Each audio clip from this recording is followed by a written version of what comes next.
नमस्कार प्रणाम आप सबके भाई अखिलेश कश्यप। तो बात ये रहे कि हम लोग तनी भई जवन भी भई तनी दिन खातिर अंधविश्वास हो गए हमनी के बीच में, और ये बात इतना फैल गई कि अब भइयों के दोष ना रहे कि कोई हमारा कि इहे धमकी देश भई ऐसा कि कोई फाइनो देता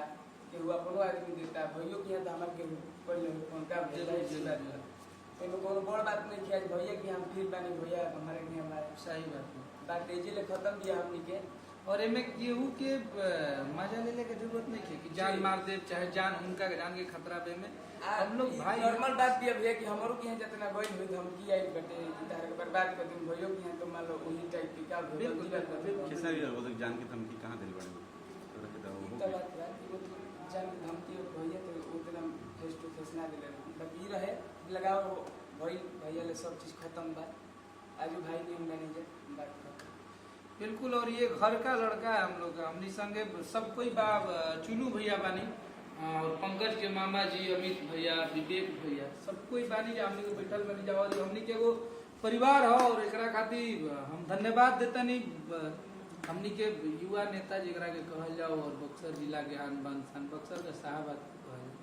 कृष्णानंद सिंह छोटे चाचा और अजय चाचा सब लोग के सहयोग से हमनी के एक बानी जाओ और आजीवन एक रह जाए और एगो परिवार में बहुत परिवार हो जाला तो मैं खटपट होला तो बिल्कुल सब कुछ जब हो गया सब लोग सही है तो सही है। और ये भाई है इसको आप लोग सपोर्ट करिए और पंकज से हम यह कहब कि निमन गाओ मेहनत कर जरूर एक दिन कोनो दबाव नहीं है ना पंकज अरे दबाव का बात एकदम ना एकदम दिल वाली बात बस यही है कि कोई दबाव नहीं बस हाँ बोली पंकज जौन बा सब क्लियर बा भैया हमारे बाकी बात ये बढ़ गई रहे भैया की समझला ना भैया कि हम पहले ना हो गेल ना एकदम क्लियर हो भैया लोगों समझो कि केहू के धमकी ना देवे जाओ बात एकरा में दूसरा के मजा लेला के जरूरत नहीं है। और सबसे पहले वो यूट्यूबर लोग के हमनी के कह देते नहीं जा कि तनकी 80 रुपया कमाए खातिर तिल के ताड़ मत बनाई जा आप सब। एकरा में हमनी के समाज में कितना गंदा प्रभाव जाता। अब हो सकता पंकज ने गलती किया अखिलेश कश्यप ने गलती किया ये गलतियां आप लोग इतना बढ़ा चढ़ा के बता दें कि समाज में और भी लोग इसको करने के लिए सोचने लगेंगे। तो आप लोगों का काम यूट्यूबर लोगों का कि सही चीज बताइए। सबसे बड़ा बात होला कि माफी के स्वीकार कर जाला तो बहुत बड़ चीज होला। और यूट्यूबर के मतलब ये होला कि ना वो खेसारी भैया के यूट्यूबर होगा तो ओकरा के बढ़ा चढ़ा के खेसारी लाल यादव ने ये कर दिया वो कर दिया पंकज सिंह ने ये कर दिया। एकरा में ऐसा समस्या पैदा हो रही है कि दो परिवार अलग होता रहा छोटी छोटी बात के। पंकज के हम ये सोच के कबो लड़ाई झगड़ा ना के रहे कि पंकज एक सुपरस्टार गायक है चाहे बहुत बड़ा हम इनका आजीवन छोट भाई मन ले बनी और छोट भाई समझ के इनके संगे हम ले रही और जो लाइव में इनका पे हमला भई चाहे थप्पड़ के मतलब ओकरा खातिर फिर से सॉरी बोला था कि बिल्कुल ना होके के चाहिए हमरा से वो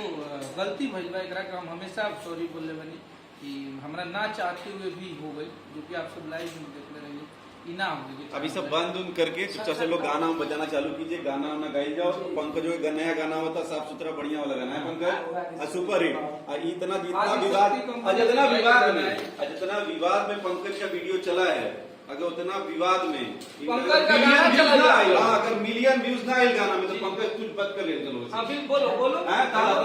जितना पंकज को सपोर्ट आप लोग इस विवाद के लिए किए हैं इसके गाने पे कीजिए तो पंकज का गाना हिट करा दीजिए। जितने यूट्यूबर लोग हैं जितने लोग चढ़ाए हैं इस भाई के गाने का प्रमोशन करेंगे उस दिन मुझे आप लोगों की मोहब्बत दिखेगी। इस भाई को आप लोगों ने इतना सपोर्ट किया। हर हर महादेव जय हर हर महादेव।